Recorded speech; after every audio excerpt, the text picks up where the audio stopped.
that never ends. The fighter in you brings out the fighter in me. Shake it off and take your corner, time for shout out. The fighter in you brings out the fighter in me. Shake it off and take your Welcome back, fight fans, to the Shout Out Fight Podcast. It is, what is it today? Monday, February 12th here in Calgary. I know it's been a minute since our last podcast. I apologize for that, guys.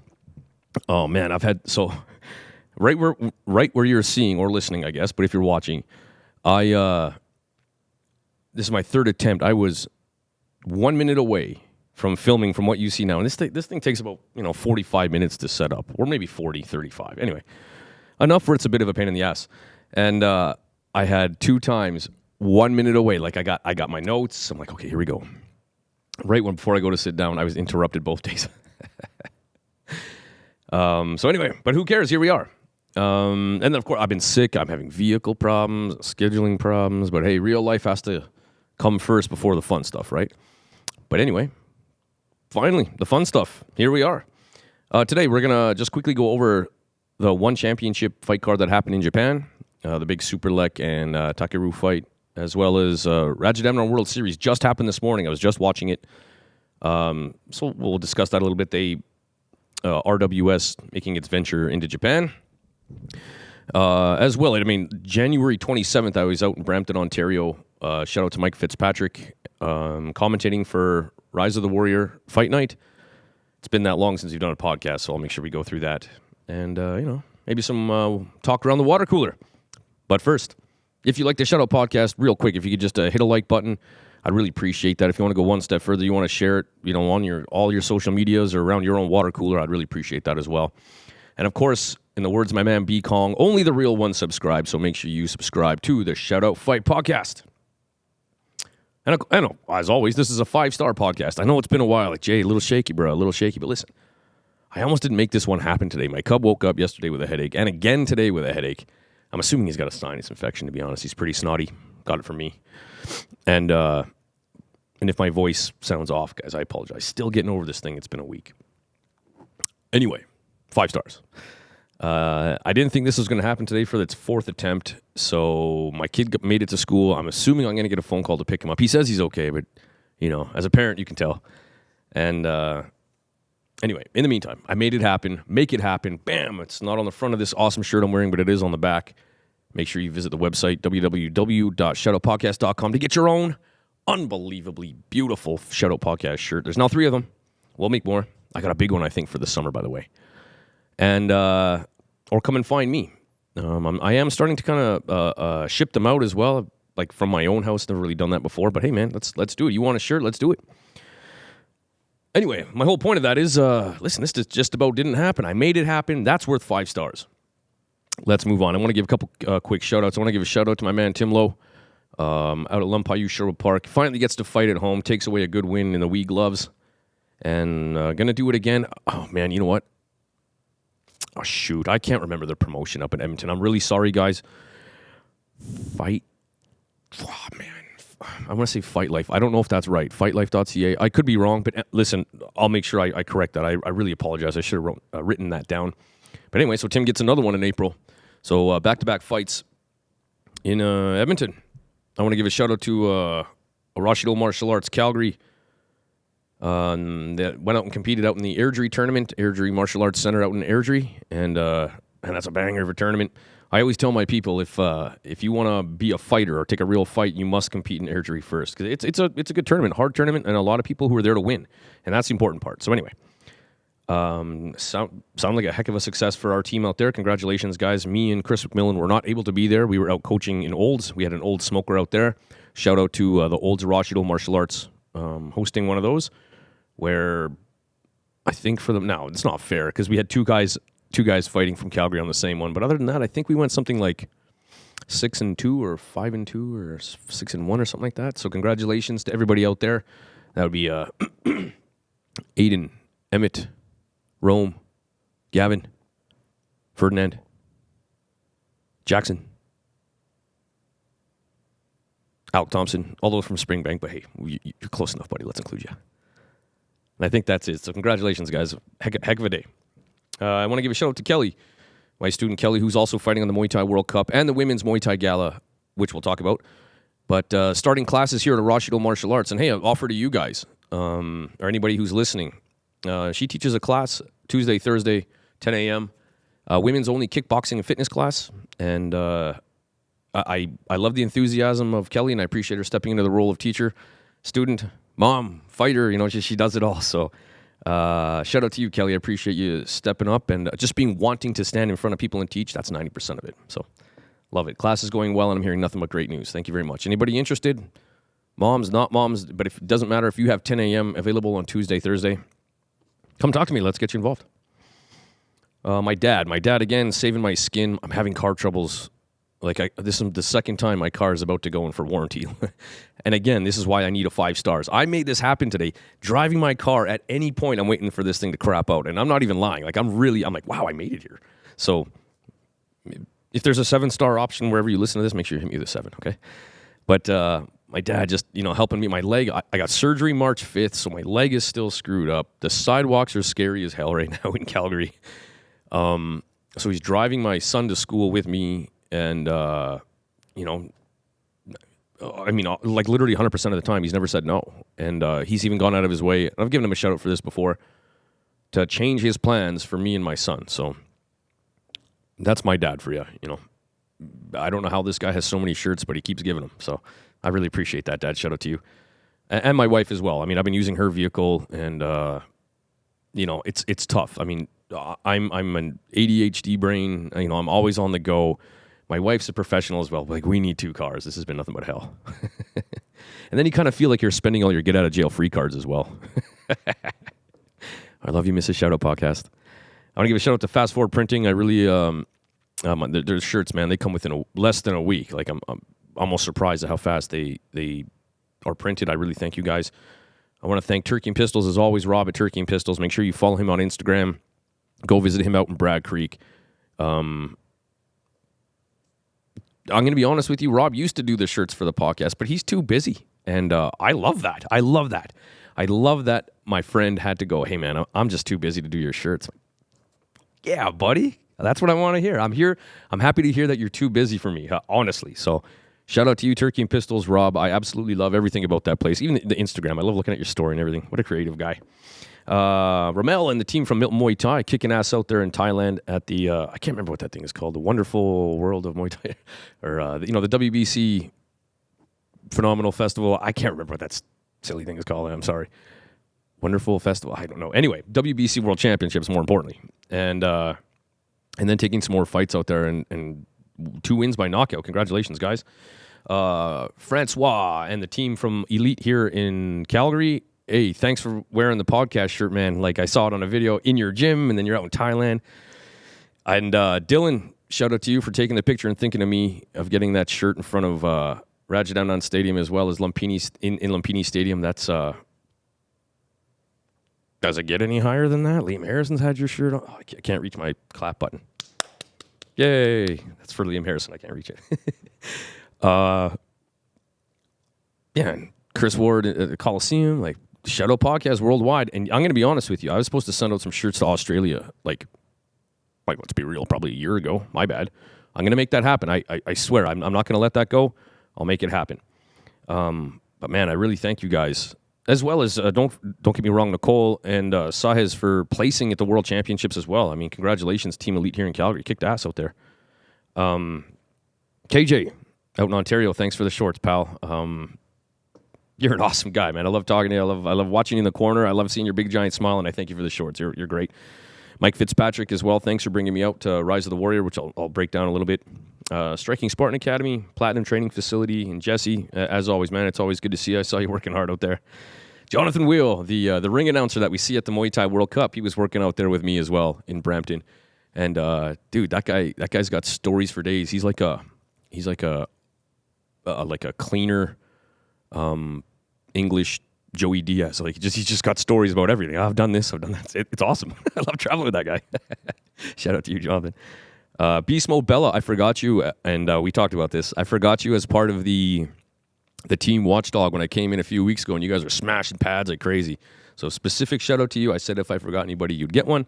So that's you, Bella. and of course the staff and instructors and my gym itself here at Arashido Martial Arts, Deerfoot North location in Calgary, Alberta. I keep saying it, this is a big giant anthill, and it does not happen without you guys and your hard work. Not just you guys, but the hard work that you put in here. So thank you. Real quick, guys, just some quick fighty friends. Kieran Kettle, as always, we're always talking fights. Tim Lowe, Rudy, KOK Muay Thai. Shirts are on the way, pal. Thank you for all your support, and I apologize it took so long. Again, Dylan, Andrew S., Jordan Essential Fitness, Ian J., and Dallas B. Thanks for having a chat with me, chatting fights. Events coming up, guys. We have February 17th, Confrontation International Fight Card here in Calgary at the Deerfoot Inn and Casino. Mike Miles putting that one on. I'm going to be there this weekend as well. It's hard to say no to fights, and looks like a good, strong fight card. And I just like saying hi to everybody. I just want to be part, and in that sense, just hello. How's everybody doing? So come say hi. So that's what, this weekend, right? Yeah, this weekend. February 24th, Exceed Muay Thai is holding a smoker in Calgary here. And we have, I think it's Beast Mode Bella fighting, and maybe one more. I apologize. I'm an old man. My memory goes. But and then Art of War 7 as well, out in Ottawa, and that's presented by Infight Style and Diamond Capital Promotions, I think. Yeah, I see Austin. I think it's in like a museum, too. It's really awesome out there. Like, what a cool backdrop to fight in. Anyway, they're doing a lot of good stuff out there. Ontario really throwing out fight cards as well, man. They got a lot out there. So, again, I'll try to pick up where I can on the events and stuff. I know it's easy for me in Alberta because I live here, but I'll pick up whatever events I can. Please send them my way, guys. I'll do what I can. March 9th, the Women's Muay Thai Gala. United Strong Women's Muay Thai Gala out in Airdrie at the Airdrie Martial Arts Center. And, yeah, man, that's always an awesome fight card. I think that's for, I can't remember what it's, shame on me, not International Fight Week, International Women's Day. I think that's right? Anyway, so it's an all-women's fight card, and we've been part of it, I don't know, for how many years in a row now, and continue to be and want to be, and thankful for the Airdrie Martial Arts Center for doing something like that, having an all-women's fight card on such a special day. Awesome. And their posters are great, too. I love the color scheme. I'm a colors guy. I think that's because I'm colorblind, so when certain colors match up, it really catches my eye. I'm like a fish. Anyway, looking forward to being out there. I won't be in the corners, so my meniscus, ACL, LCL, LMNOP, HYZ, whatever, all of them, HYZ, surgery getting done here on the 5th. I won't be in the corner, but I'll definitely be there, and I promise you'll hear me. And again, come and say hi. Man, there's so many events, hey, it's awesome. And then also on the same day, there's I believe it's Demergy Martial Arts, Lightning Fist Martial Arts, and PFX. I'm sorry, I don't know, I'm not sure what that stands for. But they're having a national kickboxing tournament. I'm not sure what it's qualifying for, but I did see that they have an event March 9th, and I think that's in Calgary as well. March 16th, Branded Fighting Championship down at Lethbridge. And I do believe a friend of the show, Kate Clements, is going to be fighting on that one. Unfortunately, she tried last time, but her opponent got sick or something like that. Had to pull out really last minute. And that's the way she goes. That's the fight game for you. And March 23rd, Real Deal Promotions up in Edmonton. Before we move on, I also want to give a shout out to Wolf House Martial Arts up in Edmonton. I heard that there was a flood in their place, and then I just recently saw, like yesterday, the day before, that that's it. That whole building is done for, and they don't have anywhere to go. They don't have a home. And I just want to give a shout out to you, guys. I feel for you, Jeet and everybody else at the gym. Man, what a tough situation. And I really do wish you guys the best. Hopefully there's a temporary home out there for you in the meantime until you find a more permanent place. But, God, my heart goes to you guys. That's a gym. When you live in a gym, you train at a gym for so long and fight, and the amount of tears and the sweat and the joy and the blood and the farts and, just everything that you put into it is in front of your sort of same team going through the same thing. That's something that family don't even see. You know what I mean? I call my fight. Well, I mean, I'm not really involved in the fight team as much anymore, especially with my knee. But I called it my dysfunctional family. Right? We see all the emotions in here from each other, coach included. And man, so the gym for me, it's always been a sacred place. It's not just a place where I don't know, but I'm such a martial arts geek to the maximum, right? 100 out of 100 level. So, but it just sucks to lose the blood, the sweat, the tears, the joy, the farts that are, that you left in the place. I only laugh because I said, the farts that you left in the place, but you know what I mean. So anyway, it's that sucks, and I feel for you guys, and I wish you guys the best. Okay, let's get to it.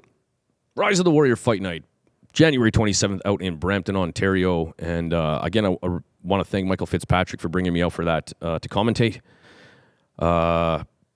There was, I can't remember, 746 fights? I can't remember. 26 fights, man. It went from 6 p.m. till 2 a.m., man. It was a long night. And I think there was 11 title fights as well. So it was a really busy night. A couple notable things are, well, first of all, it was at Red Owl Boxing in Brampton, which is a beautiful gym. And they really sort of ramped it up, went to a event center, and man, screens, and yeah, it was really nice. It was an awesome step up, and the crowd out there is like, it's unbelievable, to be honest. It's pretty unmatched. Like, I know Calgary and out at the Sutina we have a giant crowd, and they're a great crowd, but it just seems at Red Owl it felt like you're like, maybe it's just the acoustics in this place, but then from the fights that were on the 27th at the new place, man, the crowd was just as intense. And so you're like, oh no, it's the crowd, man. They like their fights. And it's great. It's fun to be part of that, because as they build the excitement and they like it, so do I. And I lose my mind commentating. So a couple notable fights. Shout out to Fizas or Spartan winning a junior world title. And I can't remember who she fought, but it was awesome. It was it's under 14 or under 16 world title, and man, it was unbelievable to see not just Fiza, but her opponent's Muay Thai as well. I mean, a lot of counter for counter, right? I throw a kick and you catch it. Usually there's something that happens, and that's the exchange, especially with kids. And it was, catch a kick, throw something, catch the kick, check and return, like it was beautiful. It was really good, and congratulations. She's a workhorse. I watch her she's so stoic. Like how old is she? Well, obviously under, I think, 14, but like, man, her face doesn't change at all. And I've seen her train, and no offense to her brother, Jaden. Sorry to call you out, buddy.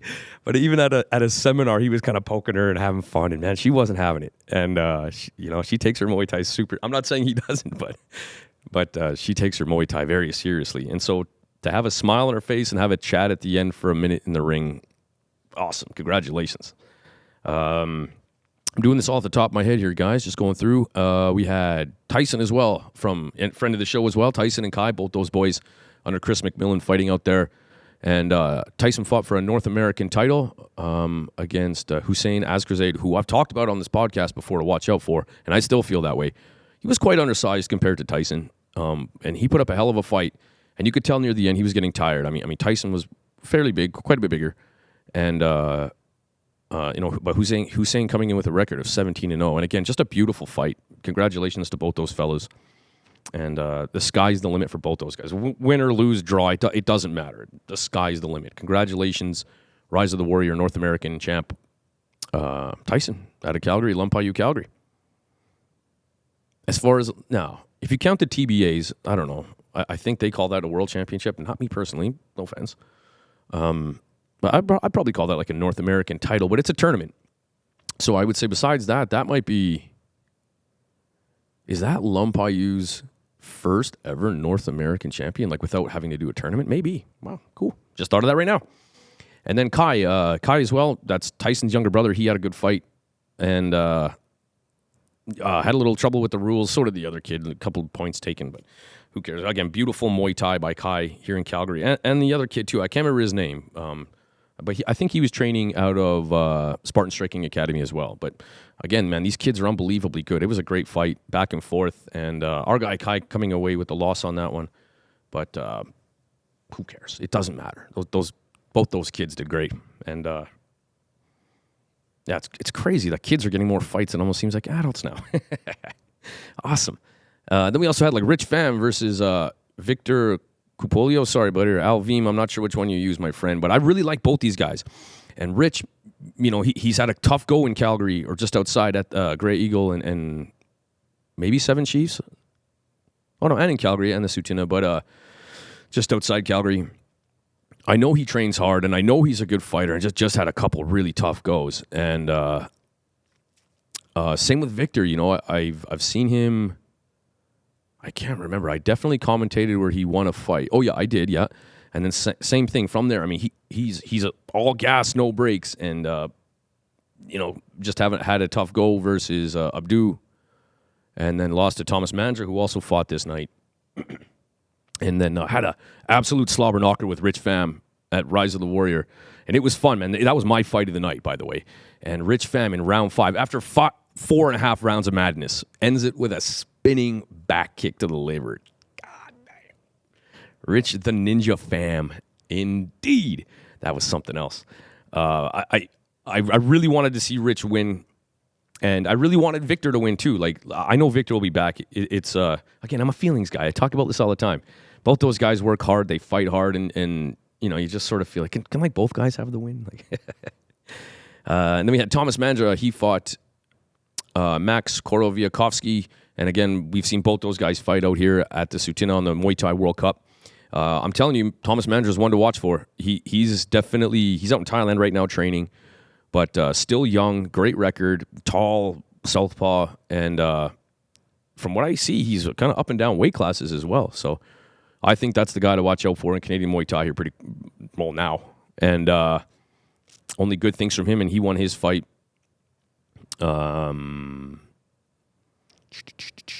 Martello Jones, who we also saw fight on the Muay Thai World Cup, big fella, or just big matchup. The other guy was a big fella too. I can't remember his name. From Durham Muay Thai, Chris something. Man, I'm sorry for forgetting. Just there's a lot of fights. There's a lot of info, a lot of gyms, a lot of records. I'm really sorry. That's why as an old man I write stuff down here. But Martello Jones coming away with a head kick TKO on that one. Luckily, the opponent was okay. He even, he made the count, but the ref waved it off. And even then, he looked at his corner and was like, what happened? Like, what did he hit me with? So I'm happy. I always love a good knockout, but you always want to see both people go home and sleep in their own bed that night. So I'm glad that got to happen. But you can see on, if you follow the Shoutout Podcast Instagram, you can see that there's a point where, or a video from millions.com, shout out to them, who I'm also involved with, merchandise on there, brand new merchandise, by the way, that I'm not even releasing. They are. And helping me with the podcast and all that good stuff. It's pretty cool. But anyway, they had a little clip where one clip from Martello just whistled by his opponent's head, and he was ducking, and I went, whoa, boy, that was close. And I said, maybe not always a good idea, Muay Thai and kickboxing, be ducking your head like that. And right as I said, ducking your head, bam, he eats that head kick. So Martello, the new WBC champ, calls out Tim Lowe. He wants Tim Lowe again. Those guys fought at the Muay Thai World Cup.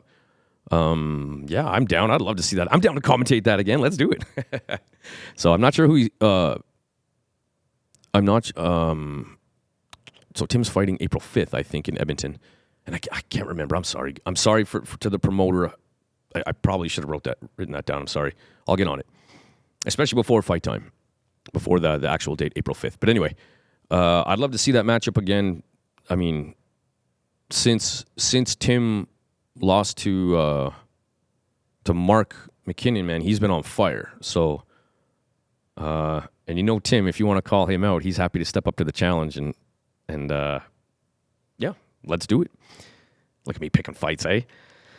And then we had another heavyweight head kick knockout. Both fellas, yeah, huge. I can't remember their names. I apologize. Just so many fights. And then in the main event, we had Ram Villardo from Triumph Muay Thai versus, oh boy, I can't remember. Luther, that's his first name. I can't remember his last name. From, oh no, the same place as Scott. Oh yeah, Scott had a crazy fight with Basil too. Oh my goodness, there were so many crazy fights that night.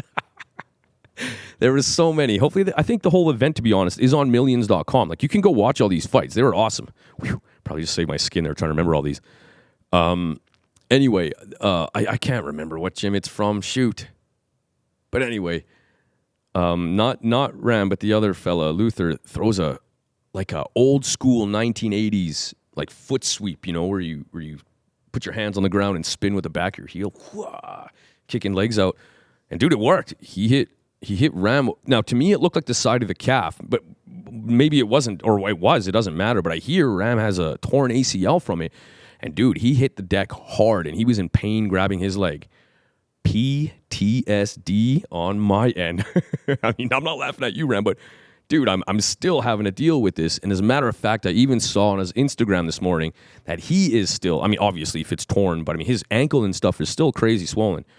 But I've been doing martial arts for 30 years, and, you know, like Muay Thai, like hard since I was 18, and I'm 144 now, and I've never seen that before in my life. I've never even seen it attempted, let alone work. And he got disqualified, and the crowd absolutely. So it was crazy. So the guy who did the knockout or the spinning kick, the crowd, yeah, and the other side, boo, boo, and because they thought it was illegal. And to be honest, I could tell the officials had no idea what to do. Like, and I don't blame them. I mean, like I literally just said, I've never seen that before in my life. I wouldn't know what to do either. And anyway, it took a long time for them to figure out what's going on. So anyway, spinning back kick, guide team side, yay. Ram side, boo. And then it was a disqualification, which makes sense to me now. But there was no I didn't hear why. Now, I suppose I wouldn't. If I'm commentating, like I just kind of sit there and watch fights. I forget there's people around me. Like I'm busy, right? So I suppose I wouldn't hear the ruling. But if I had to guess, it's that you put your both hands on the ground and did a spinning hook kick. But it's like, but Saenchai gets away with the cartwheel kick. I don't know. But I can see why it would be a disqualification. So anyway, the crowd flips. Luther, the guy who did this, the low spinning hook kick or foot sweep, whatever you want to call it, his side starts booing really loud. And then the other side, where Ram was on, his starts cheering really loud. And so you could tell it was getting a little heated in the crowd. So between, honestly, the promoter, Ram himself, good job, man. And me, real quick, just, hey, man, it's the fight game, and, you know, shit happens, and let's just carry on and make sure we all go home safe and stuff. So it was really awesome. And, man, shout out to Ram. What a champ. Just at life, too. I said many times, I'm just only starting to get to know this scene out in Ontario and the people out there, and it's awesome. They're great. They're super enthusiastic about fights, entertainment, each other, and it's just so different out there than it is here, and it's awesome. So other than that, guys, I got to tell you, Michael Fitzpatrick, we got to talk about this red eye situation, bro. Please. No more red eyes, man. I can't do it. I'm too old. And but at the end of the fights, I mean, it's 3 a.m., so I at this point I've been up for pretty much 2 days. Get a little bit of sleep, and then my flights didn't leave until Sunday evening late. So me and Chris McMillan got to wander around Toronto. Again, never been. And shout out to Chris. He's a pretty adventurous guy. I would have just hung out in the hotel, and then once I had to leave, I would have just went to the airport and hung out there and shopped and ate and drank and whatever. But Chris is a pretty adventurous guy, so, you know, hey, let's get in an Uber, go downtown. So we did, and it was awesome. Found a party putt, it was called, like a mini golf place and like a bar as well. It was really fun. And, yeah, get in the airplane, come on home, and call it a weekend. So it was fast, it was exciting, and, yeah, Rise of the Warriors. So I think the next one might be June. I'm not sure if that's, I think I don't know. I'm not sure, to be honest. I'm not going to speak for anybody. But, again, a quick, fast, fun weekend full of fights. And, yeah, I enjoyed it. Thank you very much again, guys. Hey, Tim Hortons, holler at your boy. I must keep at least 2 people staffed permanently. Okay. There you go. Rise of the Warrior Fight Night. Hey, anybody else out there, if you have an event, I would love to commentate. You only got to pay me $100,000. I'm just kidding. But I really enjoy it. I really like it. And if I could get out there and do it more, and you have a fight card, let me know. All right. Other than that, guys, let's just quickly go over. So Sunday, January 28th. So again, when we wake up Sunday morning, went to bed Sunday morning, woke up Sunday morning at 8, went to bed at 3, got up at 8 so I could watch these fights. And it was one championship in Japan. And for the main event, the flyweight kickboxing world title, the Kicking Machine, Superlek versus the Natural Born Crusher. Terrible name. Takeru. Real quick, I know we talk about Superlek all the time, but he's the current defending champ. This fight was not late notice, but maybe slightly late notice. And Superlek, 28 years old from Thailand, 137 wins, 29 losses. The current one kickboxing champ, three-time Lumpini champ. I'm sorry, three-time Thailand champ, two-time Lumpini champ. And fun little stat here. Since and including his fight with Jonathan Haggerty at the Yokow show in the UK, when was that? 2017, 18? Somewhere around there. He's gone 25 wins and 2 losses with 1 draw. That's amazing. Superlek, 25 wins, 2 losses, and 1 draw. I believe one of the losses he avenged, and the other one was against, now a little late in the game, but Gaunar. And although didn't avenge that, so maybe it's 25-3, because I think he lost to Gaunar and then had a draw, but then lost again. So just the one guy he can't beat in that 25-3. So 25-3-1, I suppose. 25-2. Who cares? Absolutely amazing. Superlek for all the right reasons. Versus Takeru from Japan, whose original opponent was supposed to be Rodtang. And again, man, we knew that fight was going to get canceled long before it did, looking at that Rodtang trying to hide his left hand with the cast on it.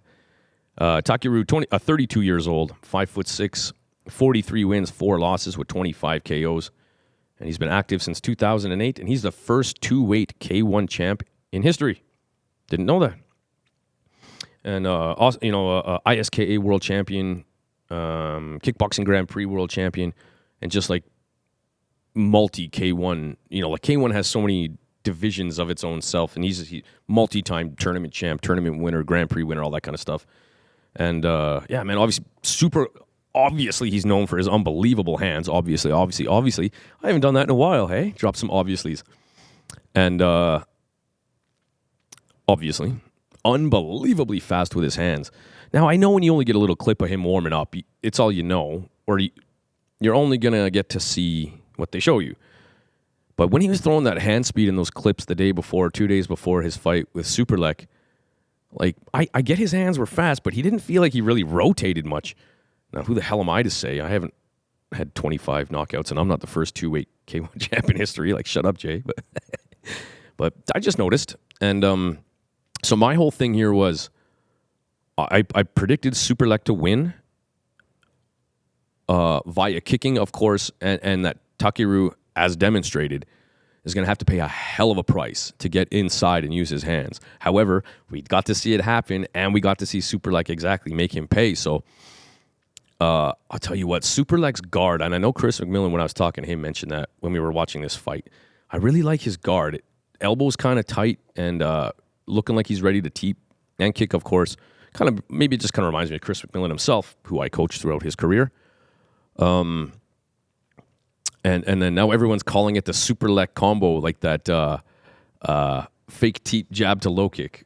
Now, personally for me, where I really saw that was Damian Alamos when I went down to the CSA clinic, which I'd love to do again, to be honest. It's not cheap. I mean, it's worth it, but like, the airfare, the food, the hotel, it's not cheap. But anyway, who cares? It's well worth it. And I really want to go back. Anyway, Damian Alamos had a block down there. Liam Harrison, Coach Patman McGriff, Kieran Fitzgibbon himself. Oh, I'm missing someone. Anyway, Vinny Shorman. Shout out to friend of the show and my friend Vinny Shorman. My friend Vinny Shorman. Hey, that's funny to say. Anyway, the one I remember the most was Damian Alamos. Like, he literally just stood in the room and went, "What do you guys want to know?" Like, just didn't even come with a plan, which is total boss. And was like, "You guys want to know how to win in Thailand? How you win? Like, why you guys don't really win?" Like, yeah, man, let's do it. So anyway, I still review his block. And when you watch him right now, he kind of teaches the same thing, jab, jab, fake teep, jab, fake jab, teep. Anyway, he's so beautiful to watch. He's got a fight coming up, by the way. I can't wait. But very reminiscent, those two styles. And boy, and then the low kick, man. I mean, he destroyed Takeru's leg. If there's anything good, by the way, about this podcast on take number 4 or 3, is you get to hear more info. So, for example, if we did this podcast that day, we wouldn't have found out. So Takeru, I guess it was lost in translation. It was like he broke his knee, but apparently that's not true. He tore his quad and tore his bicep. And man, he just got mangled by Superlek. Just kick. However, I think it was round 3. If I remember the sequence, it was Superlek was very honest about it. Takeru hit him with a left body kick. He's got a good step up left kick, very karate-like. And hit him in the liver, I think, and then hit him to the body. And Superlek said, I froze. All I could do was freeze and do everything in my power to just not hit the deck. And he didn't, and he survived. But wow, that was exciting. And then poor Takeru at the end, everybody thought it was a retirement speech because he was just like, that's it. I can't do any more. Everything of my whole being is what I just put into this fight. And maybe after everybody calming down a little bit, what we learned is he's just literally I guess how I hear it is, there's nothing I can do to beat this guy. Now he was emotional. I mean, he just got his ass kicked. Tore his bicep real bad. And he just said, there's nothing else I could have done. I put my body through absolute hell, the most. There's nothing else. There's not an ounce of anything I could have done any better. And he was very emotional. And he felt bad for the guy because you could tell. And he got worked. And then he even said himself, his leg was in so much pain that he didn't even know his bicep was torn. God, I don't want to take a single kick from a guy named The Kicking Machine. Oh, my goodness. Anyway, so again, Superlek defends his title, and it was pretty even. A lot of people thought Takeru was going to win, and Superlek's knees, God, he's so nice to watch, eh? Superlek, awesome. Anyway, so then you got to think, so what's next for these guys? So does Takeru get his original? Bro, there better not be nobody coming in this gym right now. Nobody. We're doing it. Anyway, does he fight Rodtang? No, I don't think he should. Let me play some fight math here for you. So I know that was the original matchup, but Takeru Rodtang many years ago fought Tenshin in Japan, and Tenshin's a superstar. Now, I get it. That was a long time ago. Rodtang arguably won that fight, and we've talked about it on this podcast before. I've said that a few times now. Those guys got all the CTE in that fight. Oh, my goodness. They didn't really block anything and just hammered each other with their hands. And I thought that was the sort of start of the superstardom for Rodtang, going to Japan, arguably beating Tenshin, who everybody pretty much thought was unbeatable.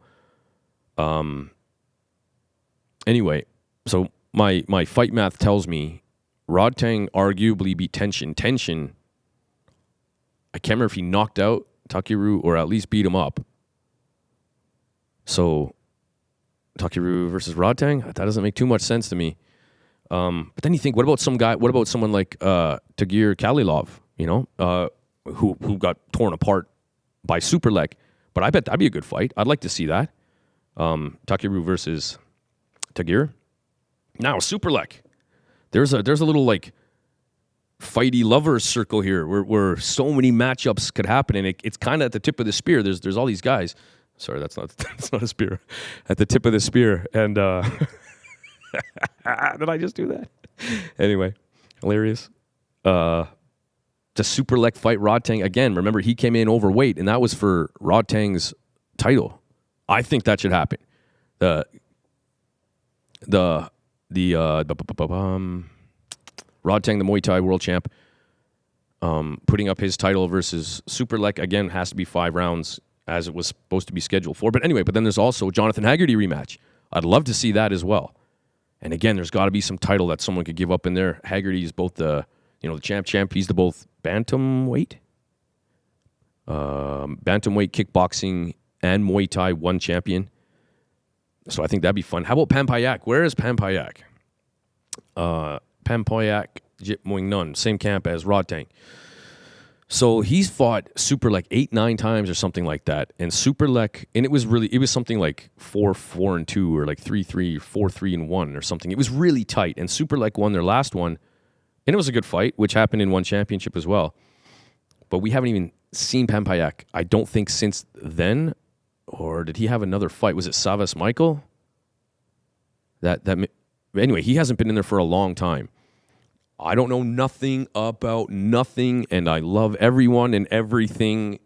Flowers, dogs, babies. I love everything. Now that I've said that, I hear Pampayak left Evolve Muay Thai or Evolve Martial Arts, Evolve MMA, whatever it's called, where he was working. I don't know if it's under bad terms or just like he didn't fulfill his contract, or I don't know. Anyway, I heard someone suspect that he left there and so therefore possibly soured somebody that has to do with one championship and therefore hasn't been fighting since. Could be true. I have no idea. Nobody's talked to me. That's just what I read. But in the meantime, I'm seeing everybody, and shout out to Jock and Jay Lee saying the same thing. Like, dude, free Pampayak, free him. Is he in jail? Like, come on, man. He's like a panther is what he reminds me of. We want that guy to fight. Anyway, there's also Elias Mahmoudi, who's it's been a while, I think. Oh, his last fight was Edgar Tabarez, who he tore apart. And he's an absolute, we've talked about him on the show before, an absolute whirlwind of martial arts moves, man. He is all gas, no brakes, team aggression, and he is coming for you. And then, since I was sitting there, and I was like, what else? What about Tenshin? Now that you beat Takeru pretty handily, who also lost handily to Tenshin, Superlek Tenshin? That'd be fun, right? They one championship has made its crossover. Maybe this is already in the works. One championship has made its sort of crossover into Japan. And I got to tell you, if there's any criticism I have about Japanese fighters, it's that they don't ever leave Japan. Maybe they don't have to. There's so many people and whatever there, but if there's any criticism I have of Japanese kickboxing or combat sports, it's that they don't leave Japan. But good idea. We'll go there. So maybe that's in the works. Maybe Tenshin's already on the radar. Either way, man, I don't know. Superlek. So I don't know how this works then, because if you think about it, if Superlek has fought Haggerty, and that might happen in the future, you hear Haggerty and Carrillo going back and forth with, and then Carrillo trying to fight Haggerty, but then could Carrillo fight Superlek? Like, anyway, there's a fun little dance that's happening within there, and you feel like there's more, quote unquote, sort of history to be made in there, 3-time champ or something. Anyway, although this is kind of the work cooler talk that I was talking about, the other thing I suppose would be, or I wanted to bring up about this was, so since then, one championship CEO, Chatri Sityatong, said, I guess I can drop the Sityatong part, but anyway, Chatri says, Superlek is the pound for pound champ on the planet. He's the best striker, best kickboxer, pound for pound. Which naturally, me and probably others went, what about Chingiz Alazov? But then, funny enough, like a day or two later, you see Chingiz Alazov. Now, this is just fight business. It doesn't mean anything, but is all of a sudden saying like, yeah, hey, maybe I want to start looking outside one championship. So you wonder, like, whoa, was he upset at that comment, or was there something already in the works where it felt like, is he on his way out? So they're pumping Superlek's tires. I don't know, but just fight drama. And listen, I hear, I'm going to be real with you. I hear a lot of people complaining, Sage Northcutt, which we'll talk about later, complaining about one championship. But you know what? Like, I say this about my own gym, to be honest. Not everybody likes chocolate ice cream, right? Now, I know most people are like, first of all, like, what the hell does that mean? And B, like, for real? Like, like you think that's kind of, is that somebody coming into my gym? Nope. Anyway, you think like, just double checking. Not everybody likes chocolate ice cream. Okay. Are you telling me out of every student that's in my own gym, let me talk about my own gym, my own house. Are you telling me that everybody in here is like, oh, it's the best? There's got to be one person in here that's disgruntled or doesn't like the class time or how it's run, or like, you know what I mean? There's got to be. That's just how it is. And so I just see it as the same thing. Think how many, and we've talked about this at the last Kieran podcast. Think how many fights and fighters that they deal with. I mean, daily, right? Daily. That's got to be a massive team. So yeah, if you're a fighter and you're popular, if I go to 7-Eleven and the hot dog's cold, if I buy a hot dog and I write on Google, it's 1 star, my hot dog is cold. Nobody cares. But when you're a popular fighter and you talk about with a platform and you talk about the biggest fight organization on the planet, which is its own platform, and you're disgruntled, then yeah, it's easy to make a thing out of it. But I don't know. But anyway, I just hear lately there's some people complaining about one championship, but I don't know. It doesn't matter to me. Everybody, there's always, not everybody likes chocolate ice cream, but anyway, I thought that was interesting though. So, and by the way, to conclude that, I think Chingiz Alazov has like re-signed with one, or they've figured something out. So it's just a fight game, right? Fighting is business. I took that from old school. Shout out to Arthur Abraham. Boxing is business. You know, it's just business. Boxing is business. It's no different. All right. Also on this fun fight card, we had Nikki Holtzkin, the natural, versus Yoshihiro Akiyama, or Sexy Yama as we know him. Everybody knows him. And once again, one of these unbelievably stupid mixed rules fights. I'm telling you, Tim Hortons, talk to me. This one worse than any of the other ones. Round 1, boxing, like, and then round 2, Muay Thai, and round 3, MMA. So real quick. So think about that, okay? Round 1 is boxing. Round 2, Muay Thai. Round 3, MMA. Now that I've said that, Nikki Holtzkin, 40 years old, 170 pounds. This guy's been active since 2001. 94 wins, 17 losses with 47 KOs in kickboxing. 14-1 with 11 KOs in boxing. Okay, remember that. 3-time defending welterweight glory champ, 2-time glory champ winner, glory kickboxing. And then again, a smatter of some different organization world championship titles and European championships as well. Student of Ramon Deckers. This guy has fought. Let me sit that in. That's my hero. Student of Ramon Deckers. Who's that guy? He's fought Sinsamut, John Wayne Parr, Regian Ursel twice, Cosmo Alexander 3 times, Cedric Doumbé 2 times in a row, who was considered one of the best pound for pound, or maybe is at the moment, although switched over to MMA, one of the best pound for pound kickboxers on the planet. And Holtzkin lost by split decision both times. Raymond Daniels, Canadian standout and former Glory World Champion. Bazooka Joe Valtellini. Bolkow, Andy Sauer. Like, those are legends, man. Those are legends of our sport. Akiyama, 48 years old, a little bit older, 5'10". He's been active since 2004. He's 16 wins and 7 losses in MMA with 7 KOs and 7 submissions. Yeah. Here's the comparison there. Decorated judo champ. He had a 5-year stint in the UFC. He did end up with 4 losses in a row, fighting the guys like Jake Shields, who's part of Team Diaz, Nate Diaz, those guys. And very outspoken guy, but fun. Submission machine. Michael Bisping, Chris Lieben, and Vitor Belfort. So those are some unbelievable names. But your first round is boxing. Let me go judo and MMA. Okay, so you don't have any boxing experience. Nikki Holtzkin, let's see here. You have 14-1, 11 KOs, and well over 100 kickboxing fights. Okay. And then round 2 is going to be Muay Thai. Let's see here. Sexy Yama. Active since 7 KOs. Okay, that's pretty good. Decorated judo champ. Okay. Not much kickboxing in there. I'm sorry, Muay Thai. Nikki Holtzkin, trained at Team Hemmers and under Ramon Deckers, legend. Not that kickboxing is Muay Thai, but anyway, so it went pretty much as expected. Now, I find this kind of funny. I do find this funny, if I'm being honest. Round 1, they're in MMA gloves, and I don't know, was it like Queensberry of boxing rules, or was it just sort of like I don't even know. I guess kickboxing rules without kicks. I don't remember the rule set, to be honest, but I thought it was a little goofy that they had to wear boxing shoes in round 1. But again, maybe that's part of the rule set. Like, did they use a specific rule set of boxing? I don't know. Well, then why they had little gloves on anyway?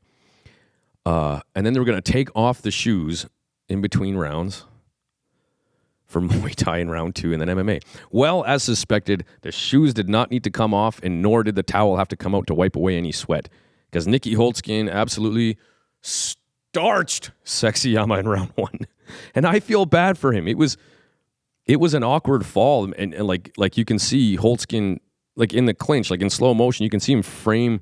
They're in the clinch. He frames with his right arm from an orthodox stance and looks right at Sexy Yama and just turns into a left hook that just catches Sexy Yama flush on the jaw, and he goes crashing. And then it was just another onslaught after that. And then the finish, and down he went. That guy is in such good shape. Like, sexy Yama indeed. But, man, like, any other result would have been unbelievably surprising. So I just, and then Nikki Holtzkin after said, hey, I kind of like these. I'm kind of that point in my age career that, I don't mind making some money doing some fun shit like this. So I hate these mixed rules fights. I hated all of them. I hated every one of them, including this. Well, I don't know. I'm just an old fundamental dork, right? Just get off my lawn. And then other than that, we had Shinya Aoki, and he fought John Lineker and won by submission. So again, Sage Northcutt, I don't know this whole situation. Like, I don't know. But according to Sage Northcutt, like right before he was supposed to fight or something like that, like an hour, maybe a little more, maybe a little less, but you get the idea. About his last minute as it gets. He pulled out of the fight and was claiming that I heard initially that his cornerman didn't have the right visas, but only a couple days ago, or even yesterday, Sage wrote a big thing stating, I did everything that was asked, or we did everything that was asked. However, apparently it was the wrong visas, and I find out my cornermen could have been arrested and thrown in jail if they worked my corner. And the only way he found out was by talking to like a ticket sales guy, like just by chance. And so I don't get it. I don't really know, but according to him, he did everything he was supposed to. And then when he got to Japan, or just before that time or whatever, he found out his cornermen were not allowed to corner. They didn't have the correct visas. So he feels like, he got stiffed. And so he said, well, then, I'm not doing it. So initially it came out like his corner couldn't come and, I can't fight without my corner. And I think there's a lot of heat thrown at him. But because Superlek just grabbed like Sidichai, who also fought that night, and like somebody else from the corner, and just like, hey man, just come work my corner, which is popular, but normal. But anyway, the other big one that we had was Murat Grigorian having his sixth fight versus Sidichai, and Murat Grigorian 68-13, 4-2 in one championship against Sidichai, 128 wins, 35 losses with 39 KOs, and yeah, we talk about these guys all the time. And Murat Grigorian, he looks like he's just made of stone. He just comes forward. He's had a team Hemmers as well. And he gets another win, stops Sidichai. It looks like, if I recall, it was a knee to the gut, and then it was a shot to the liver, and that was it. Sidichai was out. So Murat Grigorian takes another win. So he's now 2 wins and 4 losses versus Sidichai, and gets the last one on a good, solid finish. All right, upcoming. Or not? Yeah, upcoming. So February 16th, Fight Night on Prime, the main event. Bantamweight Muay Thai World Championship. Defending his title, Jonathan, the General Haggerty versus Demolition Man, Felipe Lobo. Haggerty, 26 years old, from the UK, 5'7", 22 wins, 4 losses with 15 KOs as a pro, which kind of sounds crazy, right? Like compared to everybody else's record, it seems like. And he is the current Bantamweight kickboxing and Muay Thai champ, former flyweight Muay Thai champ, and 3-time world champ. And of course, he had that unbelievable KO of Nong O. He's fought Mong Kolpet, Rod Tang twice. By the way, in Rod Tang, those 2 losses are his only losses in one championship. I had a split decision or 2 in there, but doesn't matter.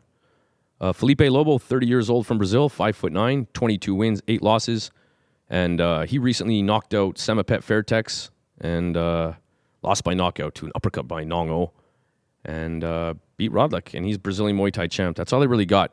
So I know these guys had a little back and forth, too, in the ring after Haggerty won his kickboxing world title, and got a little heated between the 2 guys there. Felipe Lobo can do some pretty fun stuff. He's got a pretty extensive toolbox, and so in saying that, there's always a puncher's chance. I don't see Haggerty, for pretend.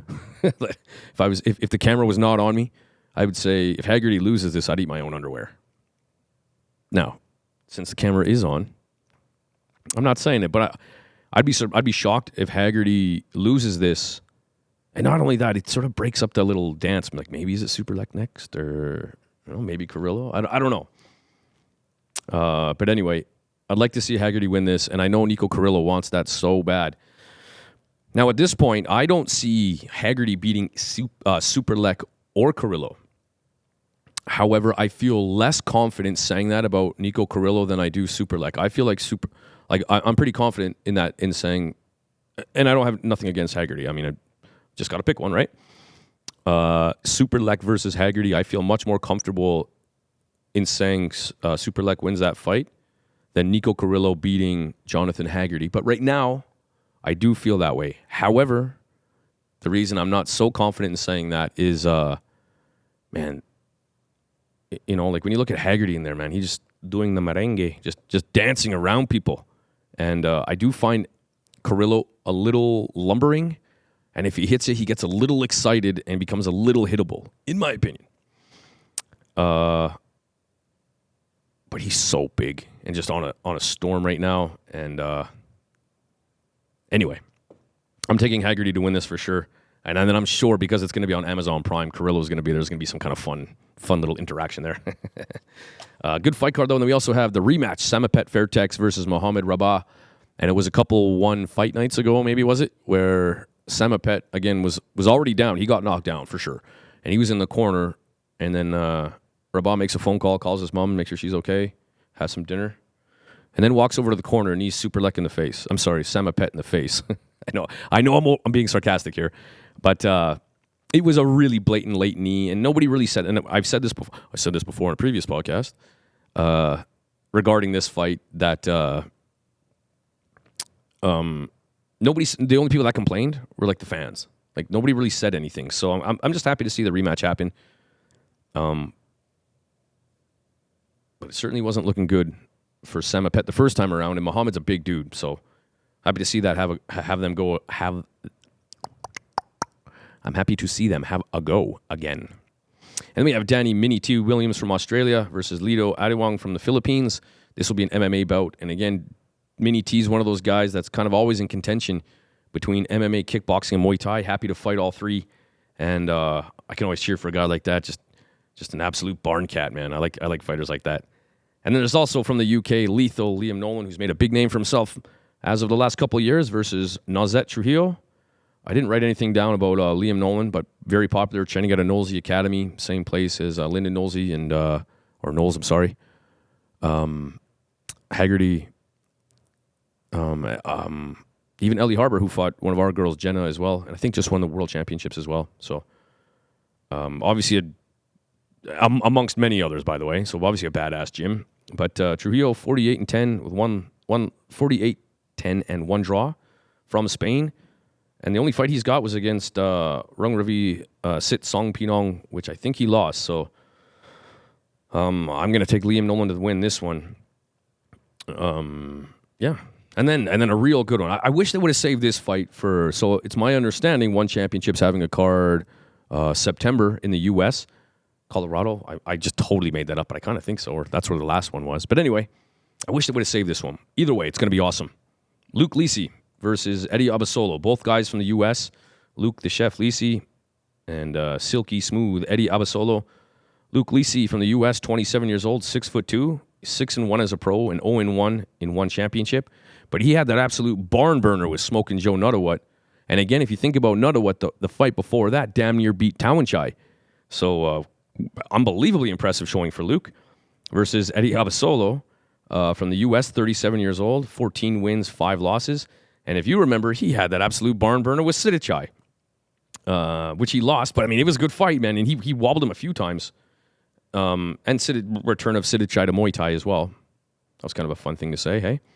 Knocked out Nicholas Larson, lost against Liam Nolan, and beat David, Australian standout David Penimpede, whose coach, Liam Walsh, friend of the show, said it was just an absolute pain in the ass to try to get a hold of Eddie, and it's silky smooth indeed.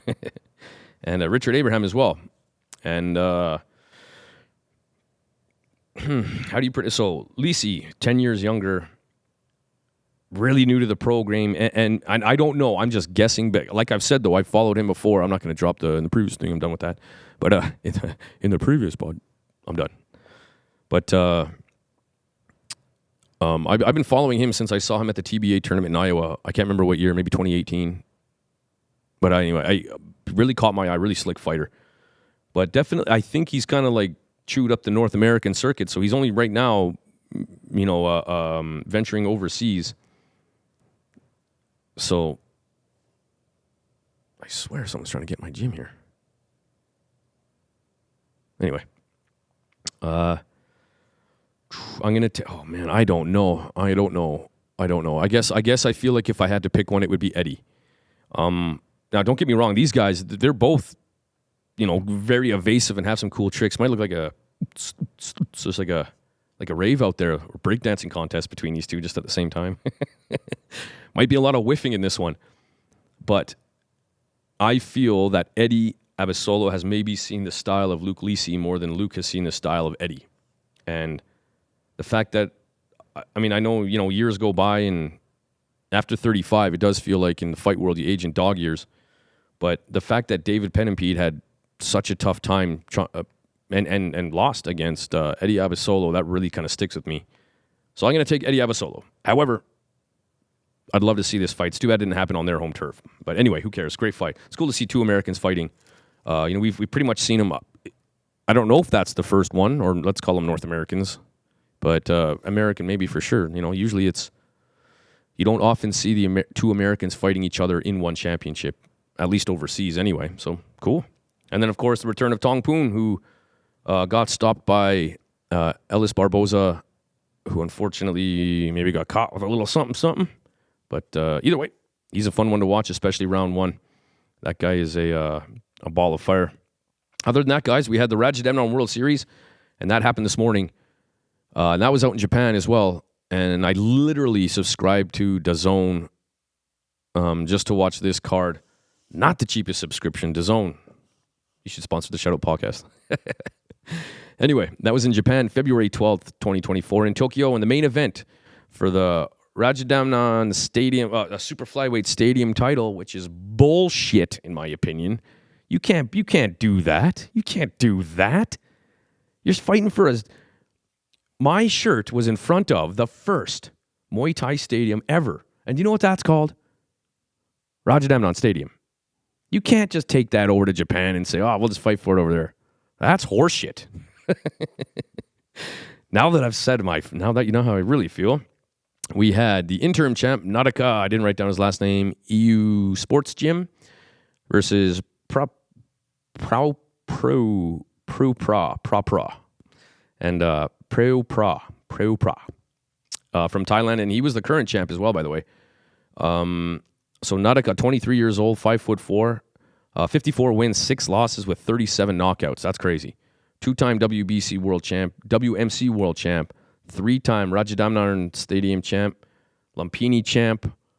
And again, there's another one in there that was like a Lumpini Stadium Japan champ. Bullshit. Leave Japan, goddammit. Anyway, and countless, just countless, again, Japanese organization titles. I couldn't even bother to write them down. If I got this right, he became one of 12 non-Thai Raja Stadium champs. Now here's where I'm not sure, either for his weight division or overall. And one of 6 non-Thai Lumpini champs ever. And that was in 2020. Preu Pra, 25 years old, from Thailand, 112 pounds, 88 wins, 16 losses, WBC world champ, WMC world champ, 3-time Raja champ, as well as defended. So very similar to from Nadaka. And I'm not sure why he was the interim champ and Preu Pra, the current champ. But Nadaka, so there was, I don't know, a month ago, maybe 2 months ago now, there was a clip of him or his opponent, his leg just black and blue, like he got ran over, or I don't even know, attacked with 13 different colors of marker on his leg and just perforated. Oh, God, it was disgusting. And he ripped, I think that was for the title. Anyway, he absolutely tore him apart. And, man, he's so fun to watch. So it's definitely a mix of the Thai style and the Japanese style. Like, his low kicks are obviously crazy. Southpaw fighter. Beautiful 1-2. Good knee. I don't know, man. He very good, like lots of movement. He's very good. Like Preu Pra, this is just my opinion as an enthusiast, coach, teacher, whatever. But when you have somebody who can move side to side so well and you just march forward, you're helping him. Like I just, Prabhupada was just marching forward trying to get a hold of him, and he's eating 1-2 elbow, and getting swept, which Nadaka is very good at. And at no point was Prabhupada in this fight. In 5 rounds, it went to a decision. Nadaka, your champ, so now instead of the interim champ, he is the actual champ. And wow, 23 years old, man, and just an absolute savage. Great counter-punching, willing to sort of sometimes stay in the pocket and try to move and hit, but man, he's so fun to watch, so explosive, hits so hard, so fun. Anyway, Nadaka, I know him as EU Sports Gym, but he had a different one while he was out there. And then we also had Lamnamoonlek, and he fought Renta, which was a rematch as well. I tell you what, Lamnamoonlek might be becoming my favorite fighter. I love. He's kind of got this, like, he stands still almost, like he doesn't have a bounce to his stance. It's very slow, almost methodical, almost standing still, and then just kind of has an explosion. And man, he sweeps people. He's got a phenomenal kick. Just a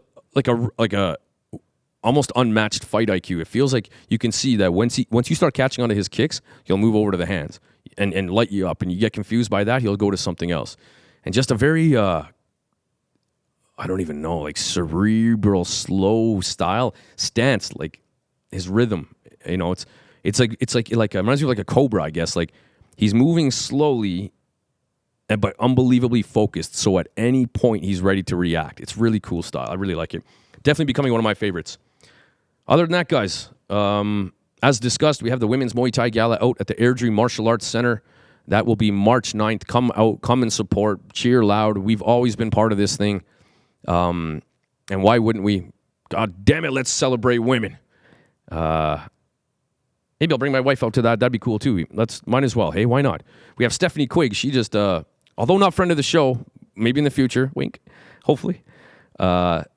She's going to be fighting on the Palace Athena.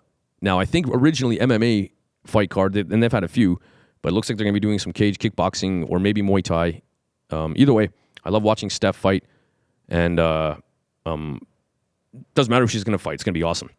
And the other big thing, too, Liam Harrison, I know we keep talking about his fight with Sexan, or he wants it, but I'll tell you what, again, they have been completely quiet. One Championship, it doesn't seem to be wanting to entertain this whatsoever, at least from the silence on their end. But you can see Liam's really trying to drop, like, it doesn't look like it's going to happen. I might just have to retire, I guess. And that's the only fight I'm looking for. But it looks like it's not going to happen. Like, you can tell he's laying it on pretty darn thick.